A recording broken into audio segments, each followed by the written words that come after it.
Alright, how's it going, folks? Wits NFL here. Today, making a guide, more or less complete guide on battleships in World of Warships Legends, how to be good at them, which battleship's right for you, things of that nature. I may make a separate video on diving more in depth into which battleship's right for you, but this is kind of surface level battleships in general, full tutorial for 2022. So I'm going to break this down into a few different parts, go over commanders, different kinds of battleships, what you want to do in battleships, and then I'm also going to give you guys a game. And then I'll also go over armor thresholds. So 5 different parts. First off, probably your biggest question here, if you're new to the game, is you're looking at all these, right? You probably know the Iowa, and you're wondering, well, I'm looking at all these different tiers. Tier 7 seems to be the highest. Which one of these is the best, right? It's probably your biggest question. Personal preference, end of the day. There's some that are probably a little stronger than others, but I'm going to go over surface level what these are. Iowa, and also, what they play like, right? Iowa, it's a real battleship. It's a famous battleship. Perhaps the most famous battleship class, that is. So if you go to the overview, it kind of gives you a good idea of what it's all about. It's got big guns. Yeah, 16-inch guns. They're big. Technically, a Magi is slightly bigger, but the American 16s hit harder than other 16s. They get super heavy shells, so they're more likely to penetrate, is what it comes down to. Long range guns, yes, absolutely. Fast, it's on the faster side of battleships. What you need to know about this is it has 9 16-inch guns. It's accurate. That is the main draw to this ship, is these are very accurate guns for a battleship. They hit hard too. If you go broadside to an Iowa, it's not likely to end well. And they outrange a lot of stuff too, so keep that in mind. Some disadvantages to it. It also has really good AA. Probably, I think, the best AA at tier 7, if I'm not mistaken.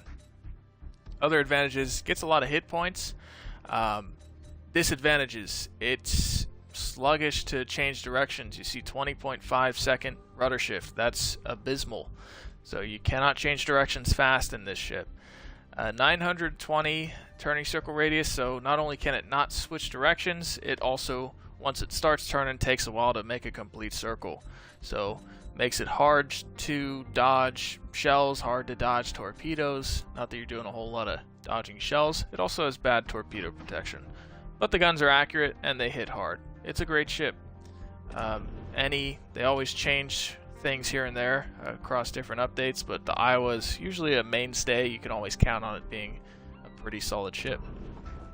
Kansas.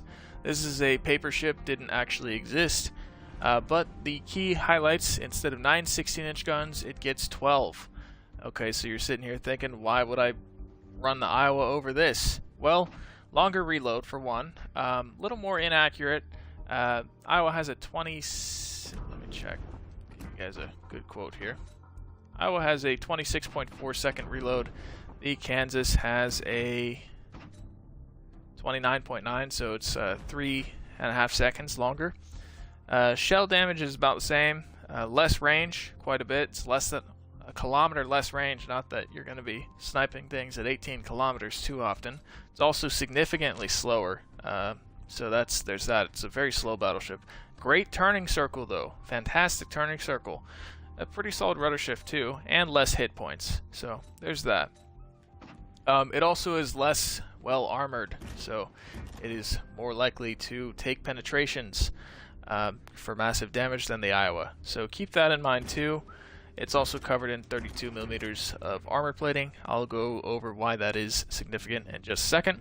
But it does get a much better torpedo damage protection, 40% instead of 25. So that's going to help you with torpedoes quite a bit. Also easier to dodge torpedoes in this ship. So that's the Kansas. Next up we have the Amagi.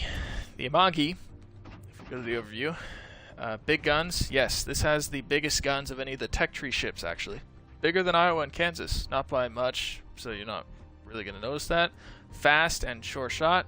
Yeah, it's a little faster than Iowa. It's half a knot faster with my build, so it's pretty fast.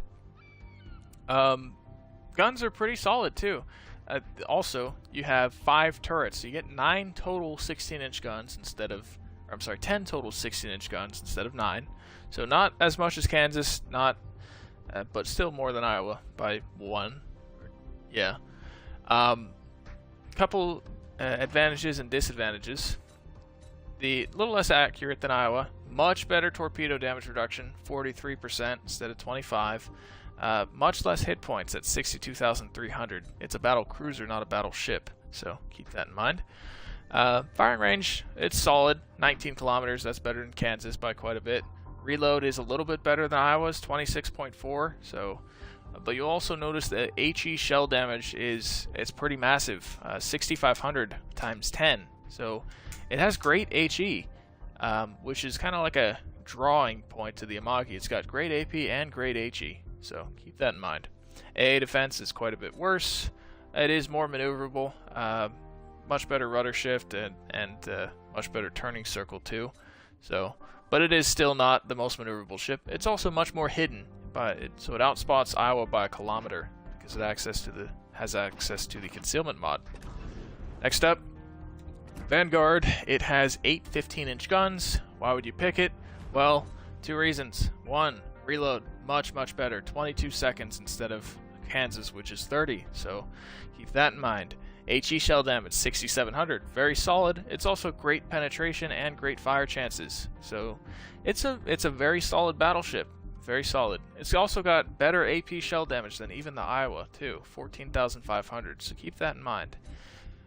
Solid AA defense, solid hit points, not great torpedo damage reduction, great concealment, 13.1 kilometers. So it's the most hidden battleship in the game, actually. So you can actually spec into a stealth build and get in.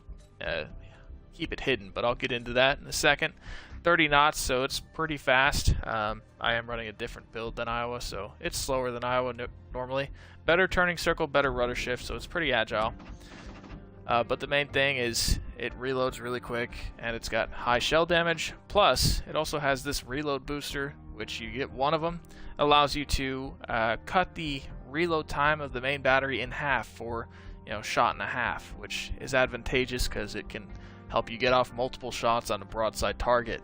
So you can capitalize on key moments with this ship. It also gets really good heals, really good heals. It's about 2 or 3 times as much health as can be healed with any other battleship. So it's tanky for sure. Next up, Bismarck. It's thick armor. It's not likely to be removed in a single shot. It can be chunked pretty easily, more so than other battleships, but it's not likely to be removed in a single shot, so it's a little more forgiving to an extent. The main guns, it's got 8 15s, 8 15-inch guns. They don't reload in any fantastic time, 26 seconds. The shell damage is not that great. So you're sitting here thinking, why would I run this? We'll take a look at the secondary armament. See that range? 10.2 kilometers. I can get that up to even further, in fact, but this is like a hybrid so it's supposed to be accurate and also have long-range secondaries. So these secondaries fire out much further, 2 times as much as most other battleships. You'll probably notice that most battleships, the secondaries, you don't feel like they're doing much. You won't really feel like that with the Bismarck. They are shooting out quite far, so keep that in mind. It's also got some pretty good armor. It's got a icebreaker bow. I'll go over that in the next section of the video. Next up, Richelieu. We go over here. It's fast. So yes, this is the fastest tech tree battleship, so that is a legitimate advantage. Nimble aim basically means how fast your guns readjust and change their position. That is, believe it or not, a great benefit to this ship. It's you may not think it when you read it, but especially since the guns, that's another thing, is the guns are all up front. So you don't have to show any kind of angle to get off all of your guns. You could just shoot directly from the front if you wanted to. So that's kind of what makes Richelieu that good. It's just that layout of the guns, having all of them over the bow. Allows you to get off all of your guns at any given moment, which is key, in fact. It allows you to get a lot of shots off that other ships just cannot get off.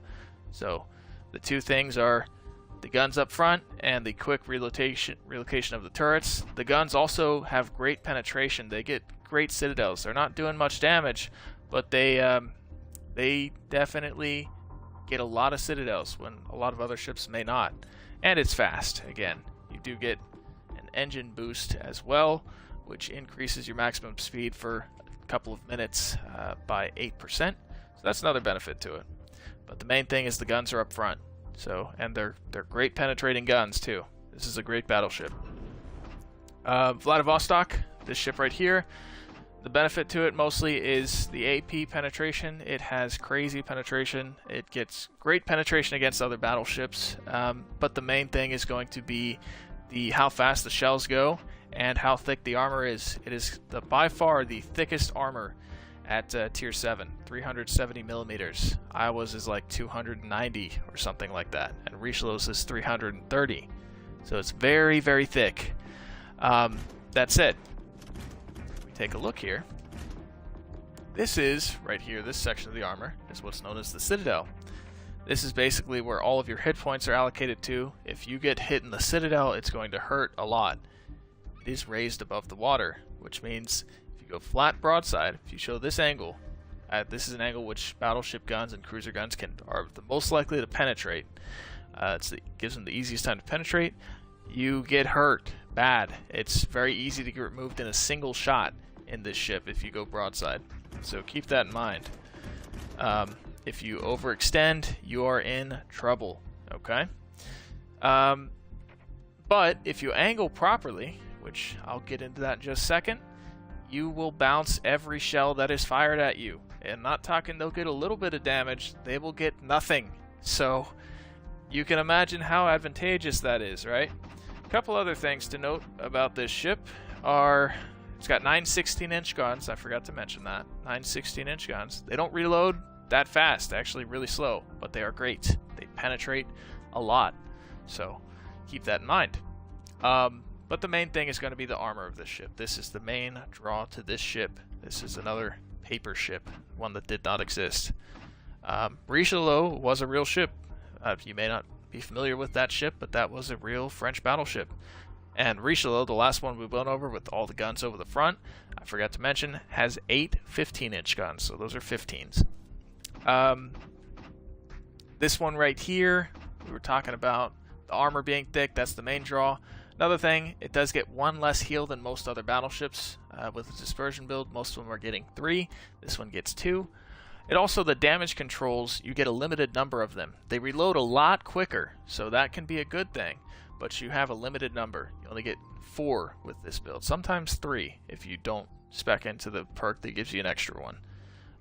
So you can run out of them, which is not good. But they reload like 2 times as fast as any other damage con.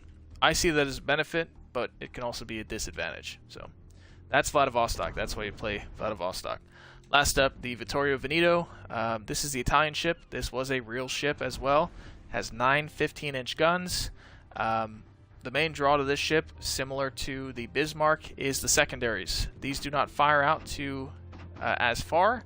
I don't have this ship, but I know about it because I play against it enough. But the secondaries are the main thing. They don't fire out to some crazy range like Bismarck does, but they shoot a special shell type called SAP. Basically, there's no chance of setting things on fire, but they do a lot more damage. So if a destroyer rushes up against you and gets within secondary range, these secondaries will shred them.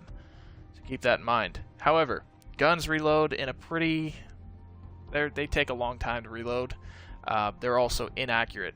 But you do get 2 extra little perks here. You get 1 more repair party than most other ships do. So there's that. And you also get this unique thing for a battleship, a rolling smoke generator. So you know the smoke generators that cruisers and destroyers sometimes get? You have one. However, what makes this even more interesting is that this is a rolling smoke generator.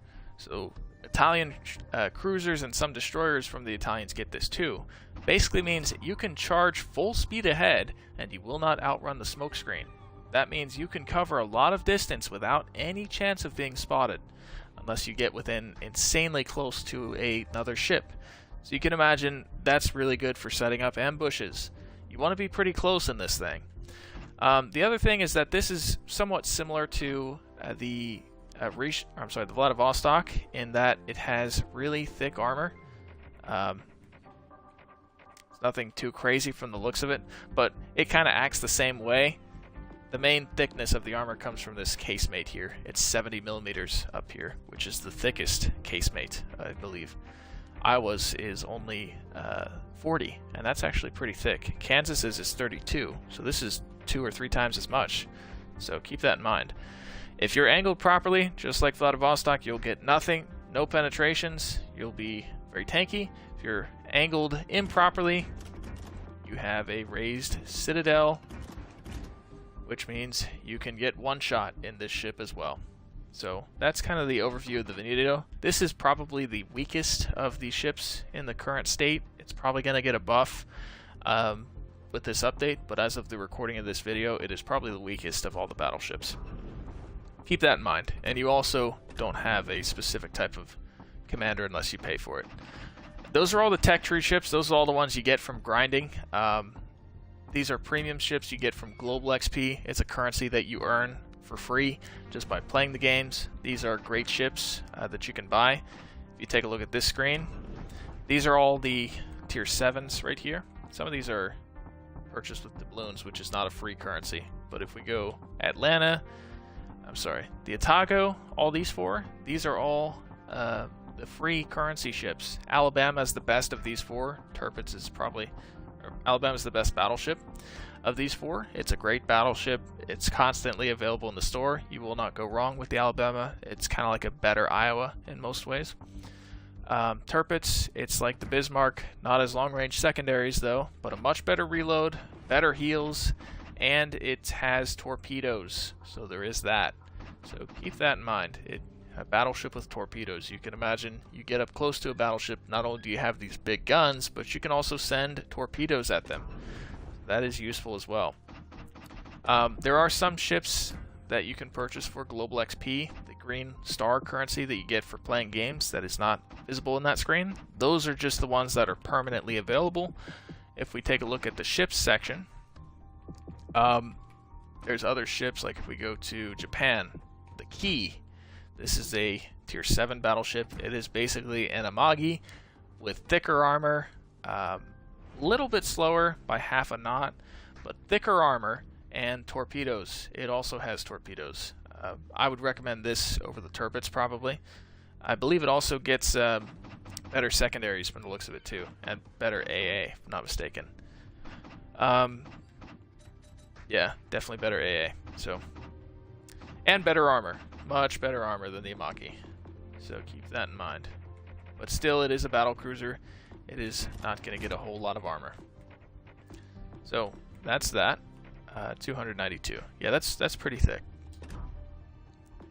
Fairly thick, anyway. Amagi's pretty thin, though. So yeah, from time to time they swap out different ships for that global XP currency. So just be on the lookout. Alabama is a fantastic ship. You know, that's probably the best one of the global XP. Gasconia is a bad one. Champagne's a bad one. But they kind of swap it out, right? It'll take 750,000 of the star currency to get any of the tier 7s. Stalingrad is a legendary tier cruiser. It can be purchased for 2 million. That's why it's more expensive, is it's legendary tier. You can get legendary tier ships other ways. But yeah, those are the tech tree ships. Went over that. You're probably noticing that the Yamato is not in there. It is in the game. You can get it for free. You just have to come to this screen here. This is the bureau. This is where all the legendary tier ships are, and some tier 7s. But this is where you research legendary tier ships. I already have the Yamato, so mine's completed. Basic guide to this is you're essentially going to be researching ships. It's going to take a few months for you to get them. You can pay real money to speed it up, but it's not worth it. It's not going to speed it up by too much. Basically, when you activate one of them, it's going to look like this. You have like 12 different of these stages. Each of the stages has 5 little mini segments, I guess you could call them. Down at the bottom, you see our progress and how much of it we need. We get 3 of those little coins per second. Takes 1.7 million per segment. However, we can speed that up by quite a bit for free by having these commanders that it calls for. You see how we added 1, it adds another 4 per second. You see how much further the green is? That's how far along we'll be in 24 hours. Let's go ahead and throw on another one. You see it's much, much faster. And there's also ships you can throw on too. If you have these ships, you throw them on, and you can see it gets a lot faster. And there's also these challenges, like if you win a battle in any of the ships that this applies to. If I win a battle in Isokaze, you know, that'll speed it up by 100,000. If I win a battle in a tier 5 ship, any of them, that'll speed it up by 100,000. If I win a battle in Orion, again another 100,000. I get those once per day, so that speeds it up even more. So if you have the commanders to fill out this and the ships to fill out this and complete all 3 of these tasks, you can get through about 1 of these segments per day. But again, it's going to take you a couple months. This is where you'd go to the Yamato. Definitely go ahead and activate one of these now. I recommend Yamato being your first one if you're going to be a battleship main. Montana, not a bad choice either, but Yamato is definitely the battleship to have at legendary tier. Went over battleships and armor. Let's go over commanders. So commanders are another little quirk of this game. Speed through this here. There's 2 commander types for free to play for each specific kind of battleship. So let me start a party here real quick again. So 2 types of commanders for each nation for battleships. So this one, William Sims, he is the dispersion commander for the American battleships. Basically makes your guns more accurate. That's what the dispersion commander does. That's kind of the general overview. Makes your guns more accurate, hit harder, things like that. The other one, Willis Lee, he's the tank build commander for the Americans. Basically just gives you more heals, makes you less likely to catch on fire. It can also increase the range of your secondary battleships, of your secondary guns, which is good for a secondary battleship like the Bismarck. But for the Americans, you pretty much want to run William Sims the whole way. You may not have him yet. I'll go over how to get him in just a second. Japan, Takagi is your dispersion commander. He makes the guns more accurate. He's who you want to run on, I think, just about all of them. The tank build commander is Nobutake Kondo. So, you know, he makes your ship a little more tough. Again, dispersion's who you want. UK, Cunningham is accuracy. Charles Madden is the tank build. Germany, Franz von Hipper is the dispersion, and Otto Silax is your tank build commander. France, you have Robert Gijard, he's your accuracy commander, and Emile Guaprat is your tank build commander. You notice these weird ones, these are basically paid commanders. They have special skills, or they're a little bit maybe better. It's an argument to be made. Russia, you have Lev Galler, he is your dispersion commander, and Mikhail Kedrov is your tank build commander. Italy, they are unique in that they do not get a dispersion commander for free to play as of currently. It's kind of a problem, and people are not happy with wargaming as a result, but you probably want to be running the tank commander anyway. Paolo de Rel is the tank build commander for the Italians battleships, and then this right here is the paid dispersion commander. But again, you probably should be running Paolo de Revel. Pan Asia does not have any battleships. I don't think there ever have been Pan Asian battleships other than Japan, but they've got their own line just because their navy was big enough. So don't expect any Pan Asian battleships. I don't think. If they ever throw them in, it's completely implausible. There's no chance that any Pan Asian countries were ever going to build a battleship, as far as I know. So yeah, those are the commanders. So for Americans, you pretty much on every one of your American battleships you want William Sims. Japan, pretty much everyone you want Takagi.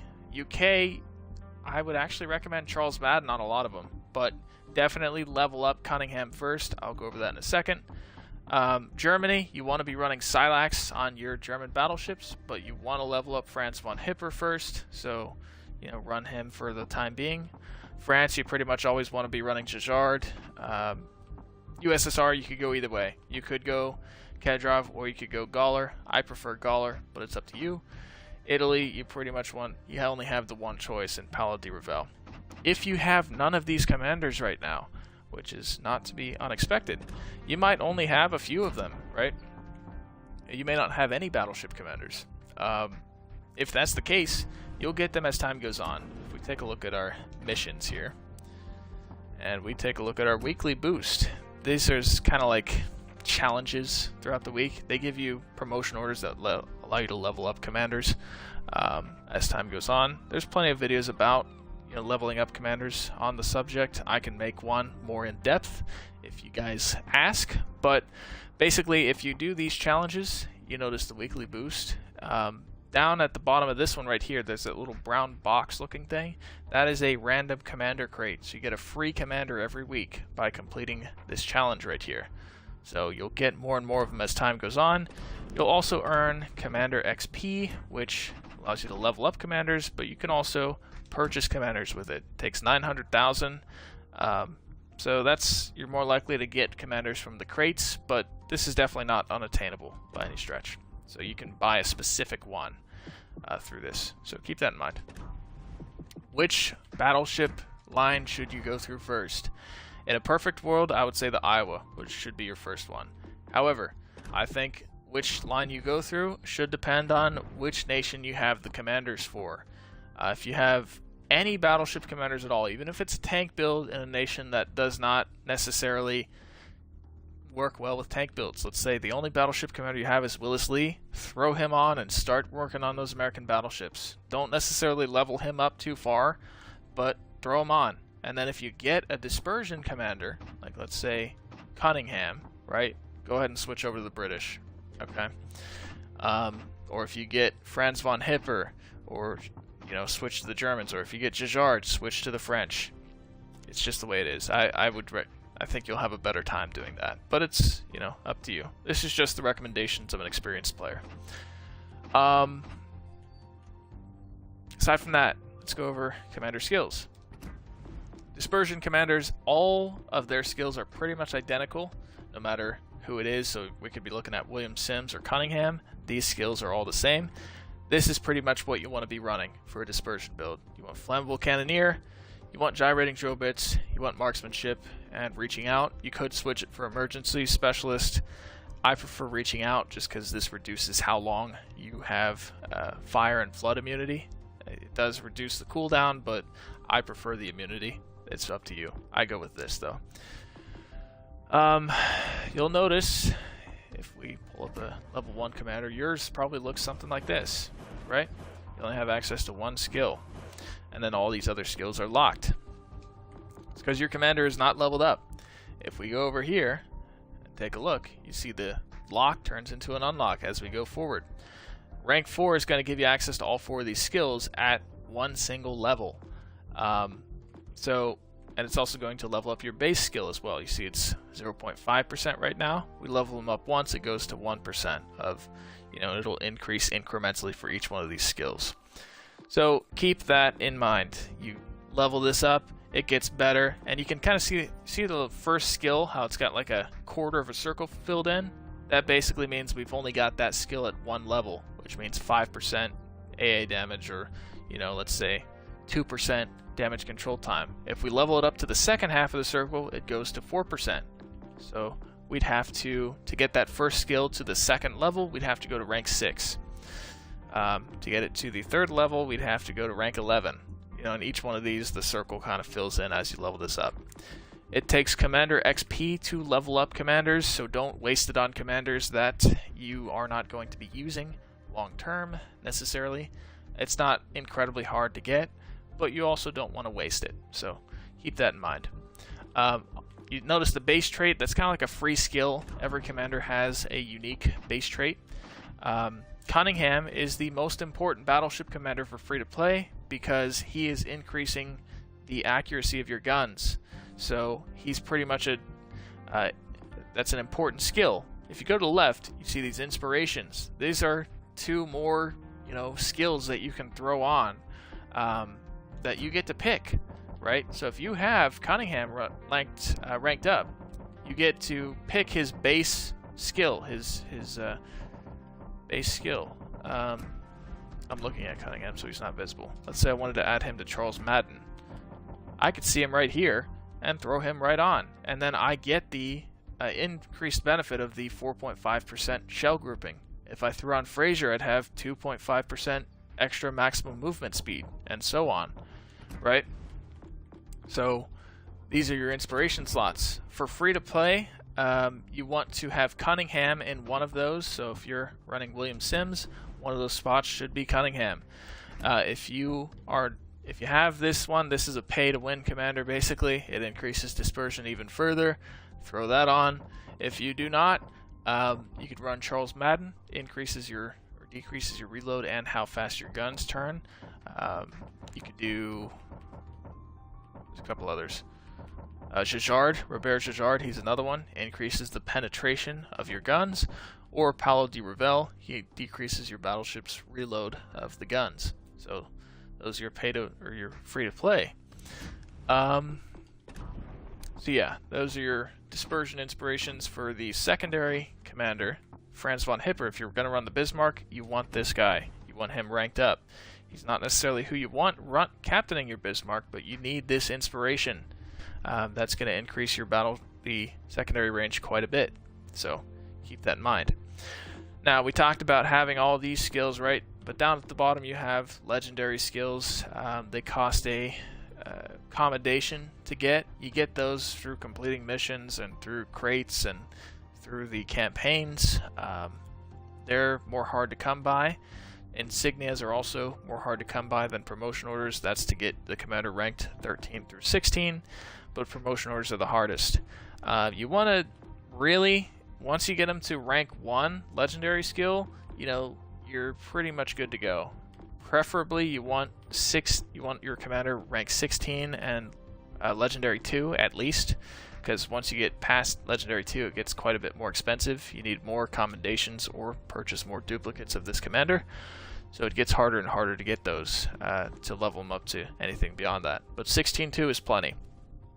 I've been playing for years and I've not even invested in anything more than that just because it's just not worth it.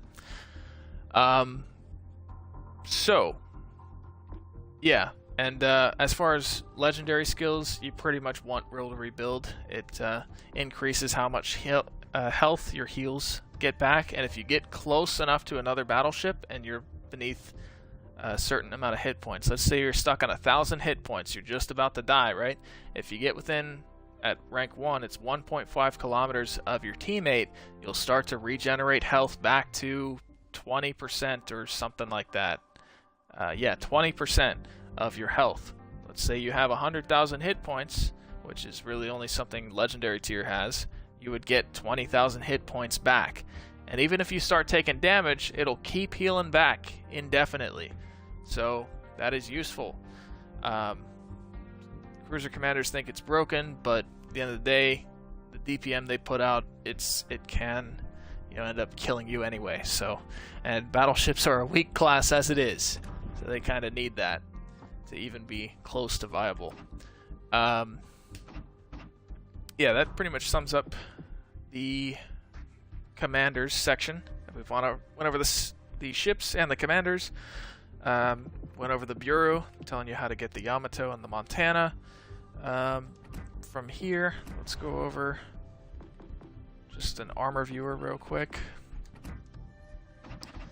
Some armor thresholds. So let's take a look at tier 5, in fact.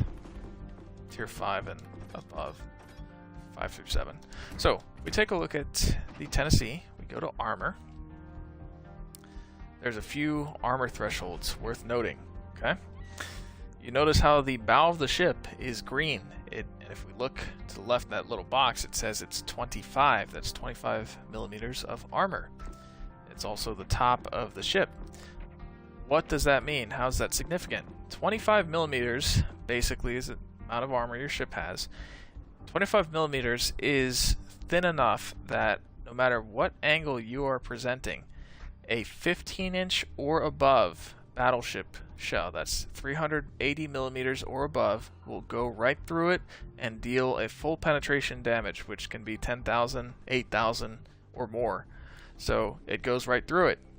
So that means showing this angle to a battleship with 15-inch guns in the Tennessee is going to lead to you getting punched. You want to angle your armor, and you want it to be angled enough that they're shooting at... Here, I'll just drop it all. You want them to be shooting at this right here. That's thick armor. That's 343. So that means if it's angled properly, 15-inch guns will not go through that. Tricky to do, but you'll get the hang of it as time goes on, and I'll demonstrate it. Next up, that is every battleship at tier 5 and 6 has 25 millimeters of bow armor, so that means 15-inch guns and 16-inch guns will go right through. You can check a battleship's gun caliber by going to, let's say we wanted to look here, right? Say we wanted to look at the North Carolina or the Colorado, for example. If we went to loadout, or I'm sorry, stats, artillery, it says main battery 406 Mark V. 406 millimeters is 16 inches. So this has 16-inch guns and 8 of them. Okay. North Carolina has 9 16-inch guns. But you'll notice these ships also have 25 millimeters of armor in the bow and the stern. But you will notice one key difference in the Tennessee. Take a look at the armor.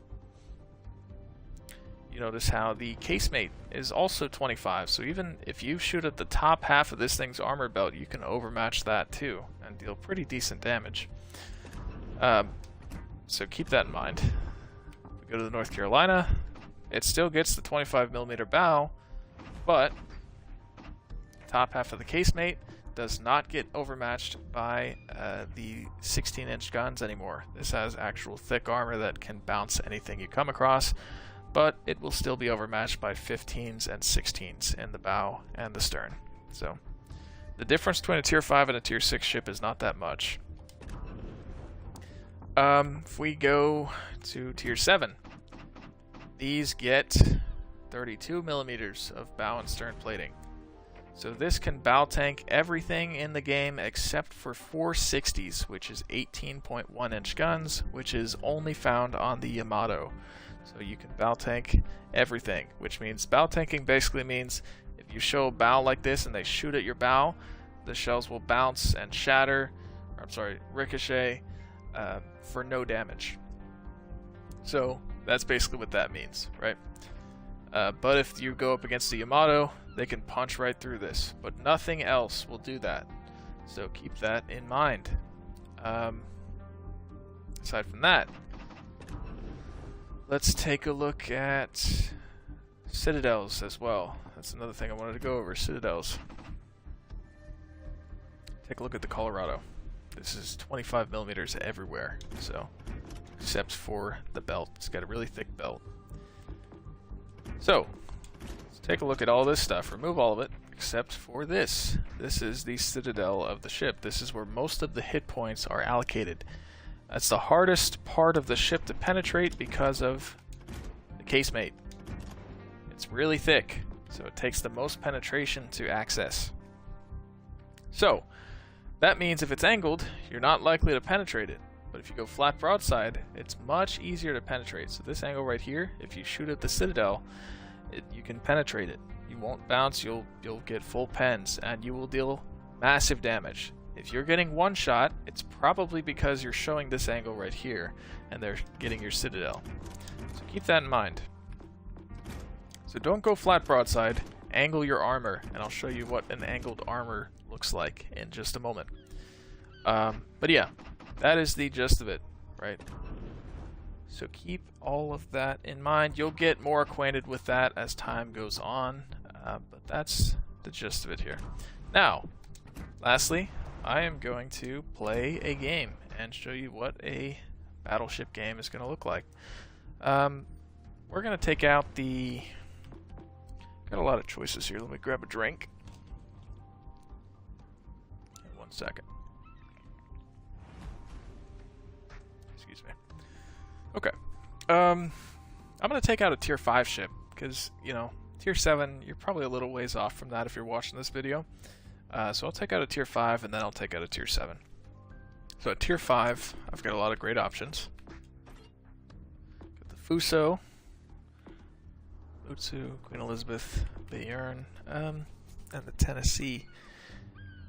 I'll take out the Tennessee. It's a great ship to kind of show you fundamentals without getting into overmatching.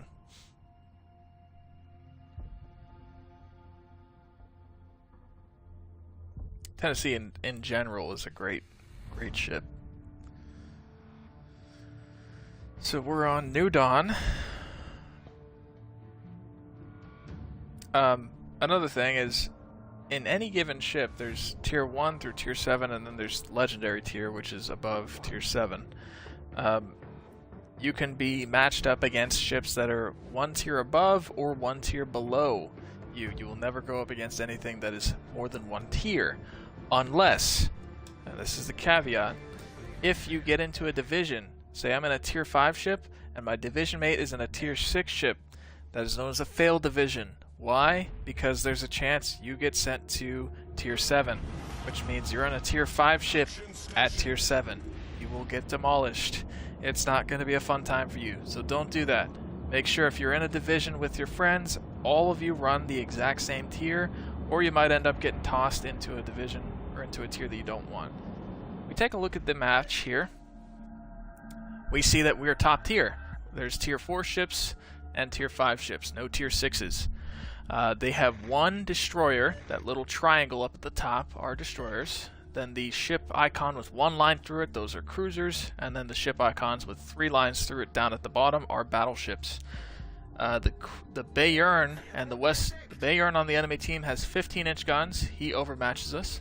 The West Virginia on the enemy team has 16-inch guns. He also overmatches us, but neither one of those is really more scary than the other.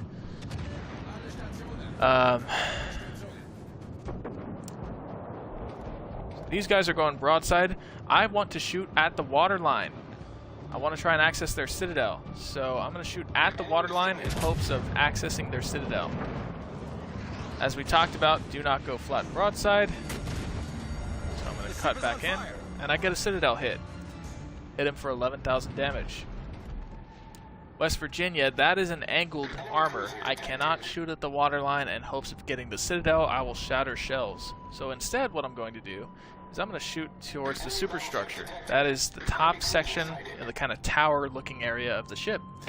And I'm going to hope to get some penetrations into the superstructure instead.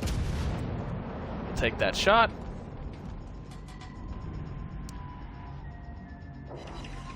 Nothing great. 1,000 damage. Now you notice I'm angling towards him, so even though he can overmatch me, I'm hoping that he's going to shoot at the thickest part of our belt and shatter shells. You notice that cruisers are a lot easier to penetrate than battleships. They're much thinner armored, but it also means you can get what's called overpens on them. I'm going to go ahead and shoot the superstructure one more time, try and demonstrate what that'll look like. If I was in the Queen Elizabeth, I'd be shooting his bow in hopes of overmatching him. I got bad dispersion and missed that time. I'm going to go ahead and look over this way, see if maybe that Nuremberg is still playing around. Doesn't look like it. Don't want to go flat broadside, so I'm going to angle away from this guy, just so I'm not completely flat and I don't get citadeled.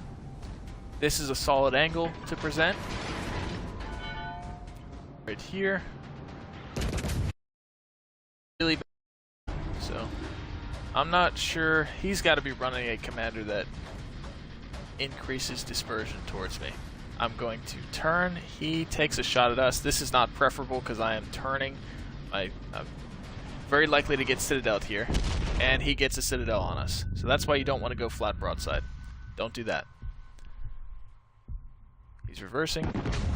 I want some payback for that shot, so I'm going to take that. And we get something decent there. We finally penned his superstructure for 7,000 damage. So that's not a bad hit. Now, do have to be careful because he again overmatches us. For more heavily, he missed though. For more heavily angled targets, you can also switch your shell types to high explosive. That is more likely to detonate. It explodes as soon as it hits the target instead of waiting. So I'll go ahead and do that and demonstrate that. For heavily armored targets, you want to shoot AP, but if they're angled, you switch to HE unless you're overmatching them. Again, maintaining an angle. You see how that's angled? He only got 4,000 damage that time instead of 12,000. So he hit the thick part of our belt. We're going to shoot HE at him. At his superstructure. We could shoot it at his bow or stern too, but we're going for superstructure. Pop a heal. Now you notice that did 12,000 damage. So this is great for shooting at lightly armored parts of ships. It's also great for starting fires which deal damage over time. We did not start those fires, someone else did, but if you look at his health bar, it is depleting. So there is that. Now this plane on the right D-pad stick, we launch that, we get 30 seconds of it. Basically all it's doing is increasing the accuracy of our shells for those 30 seconds. We're going to go ahead and switch back to AP now. He's pretty much dead. And another thing here, do not abandon your caps. Whatever side you spawn on, stay there. Fight the people that are there. Don't abandon your caps. Don't try and group up with other teammates in hopes of getting 6 of you in one spot. That is a bad strategy because you will end up abandoning a flank, which will allow the enemy to push right through it unhindered and get access to my broadside. Notice how if there's enemies across me, they don't have my broadside to shoot at. If there's enemies right there, they have my broadside. If I don't stay and stop these people from getting there, they'll have my broadside. So, and they can also get right into the base, which if they capture that, you know, that means we lose instantly. It also denies us points as well. You notice up at the top, we have 267 points and they have 454 points because they've sunk more of our ships. If the game ended right now, they would win. So, the enemy team has taken the lead. Keep that in mind. Now this one is not going well. Our team is kind of falling apart. We want to get rid of this guy. We do not want to let him remove our other teammate here. I can't really keep at him in beach. So, alright, he got him. Good stuff. So, we're spotted. Now, a key thing here, battleships are countered by destroyers. They are unmaneuverable. They're not fast, they don't have any tools to spot destroyers usually, so they're countered by destroyers. Cruisers counter destroyers, battleships counter cruisers, and destroyers counter battleships. It's kind of like a perfect game of rock, paper, scissors, right? And then carriers just get to do whatever they want because balance, right? Usually carriers aren't going to deal too much damage, but they're throwing in a ship called the Saipon that's pretty broken. It's so I won't get into that, but as of currently, he is showing us a pretty solid flat broadside. We're going to shoot at the waterline. He's firing HE at us, and you notice we hit him for 20,000 damage, and we got a little black icon of one of his guns. That means we blew it up permanently. It cannot be repaired. If it was red, we got a red icon, it means it's temporarily disabled. You can repair it by either waiting for it to be repaired or using his damage control, which is the left D-pad stick. You notice we're on fire once, and we're not damage conning. Waiting till this reloads. I'm going to go ahead and shoot right there. Let's see what we get. Another 11k. Why? Because we are hitting a section of his ship that is lightly armored.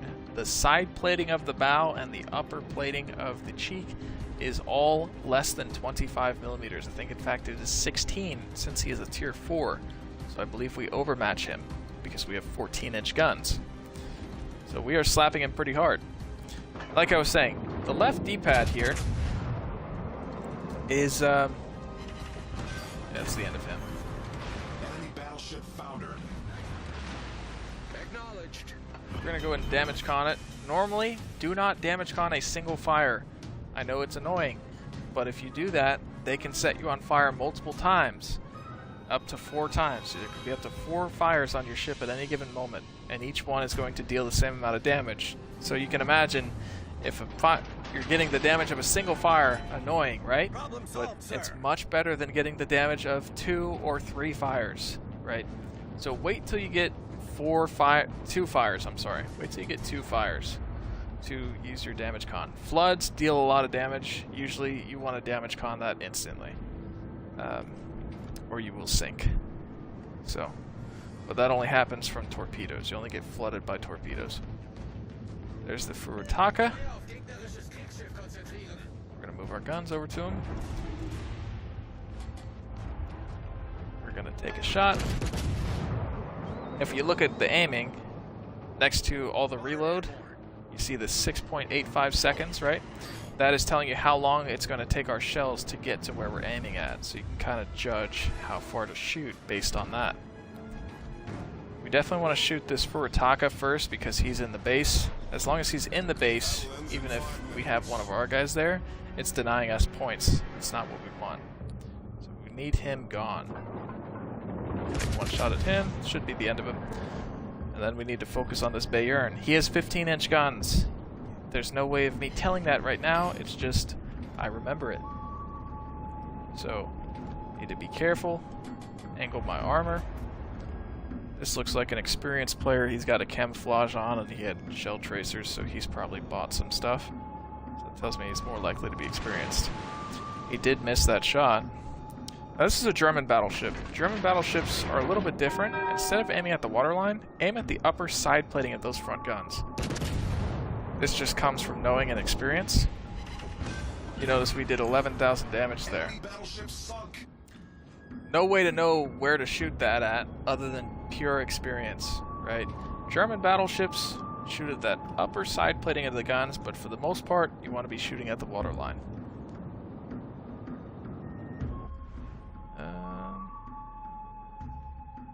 Rotary power. I feel like I've played with that guy before, but...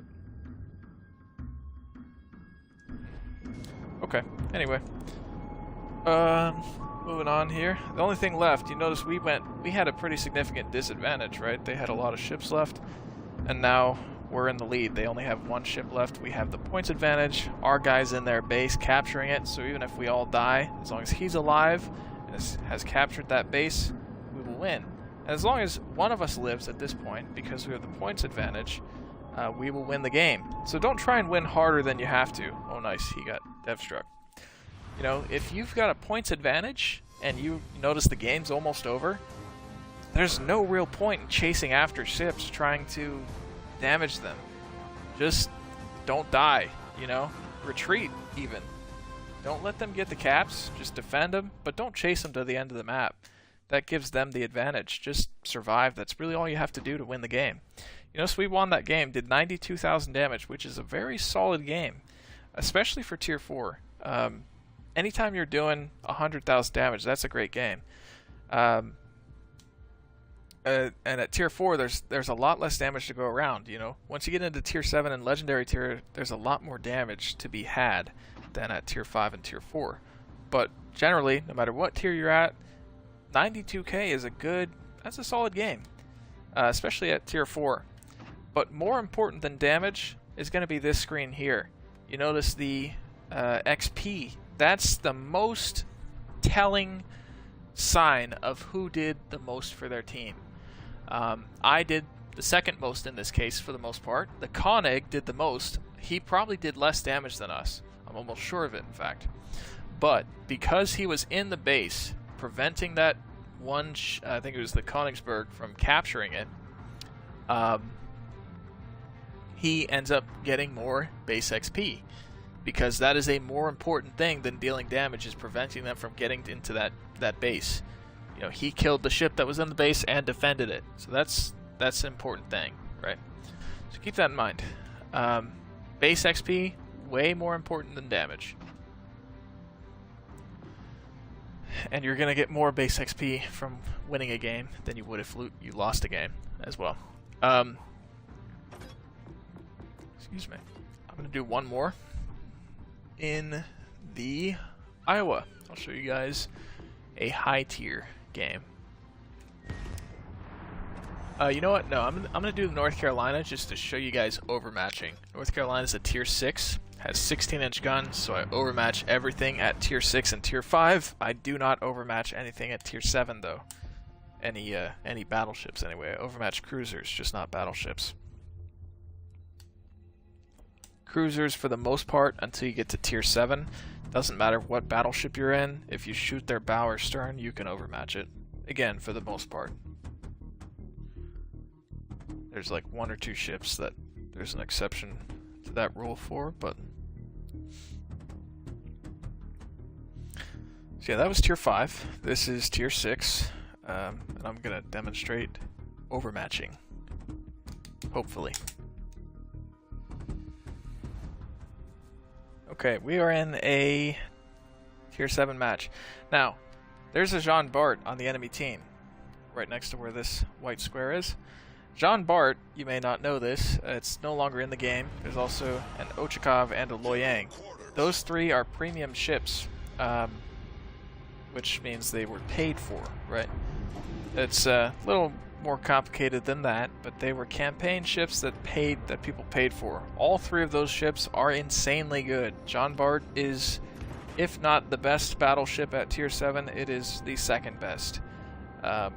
It's kind of in a class of its own, so it is a very scary ship. It's basically a clone of Richelieu, but with like a 18-second reload and 2 reload boosters, like we talked about on the Vanguard. Instead of 1 of those, it gets 2 of them, and it gets all the guns over the bow.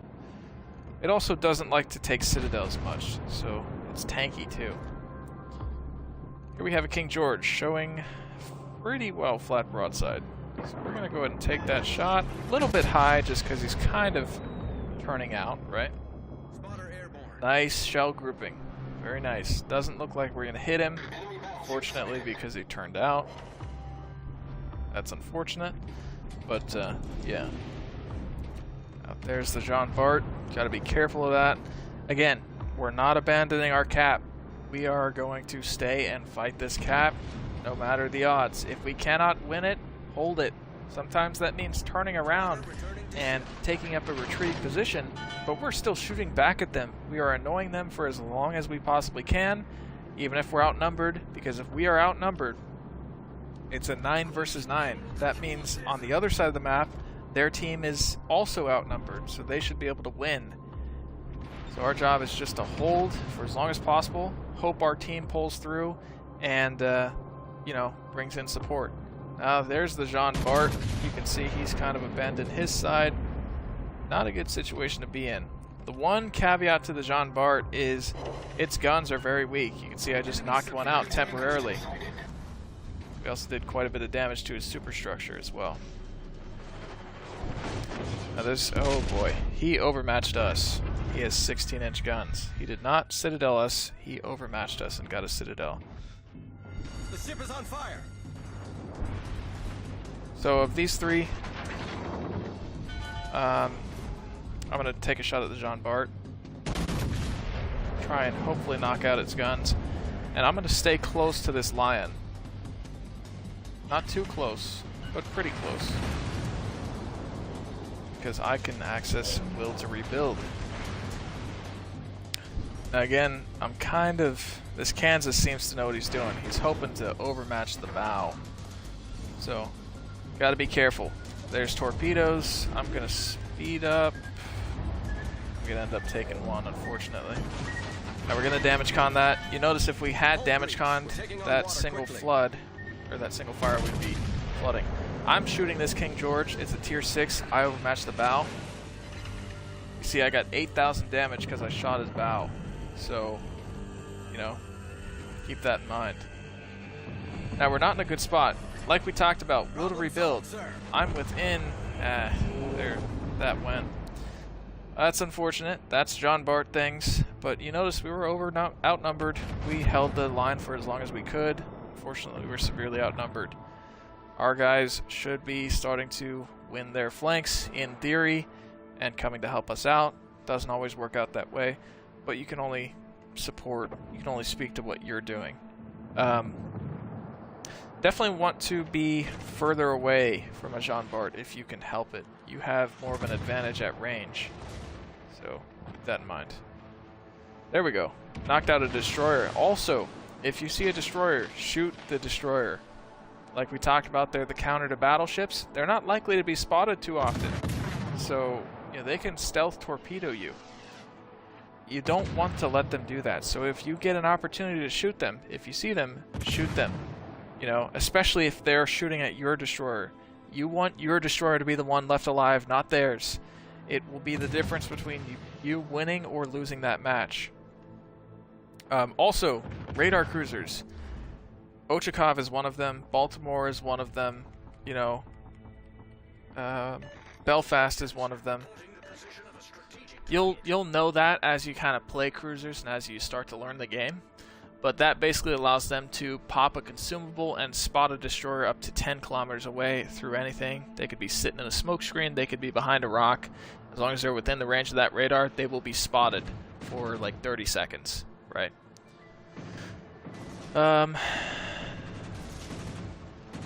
This King George, I think our guy goofed his torps. Yeah. He did. He goofed his torps. That's going to be the end of the Moss then.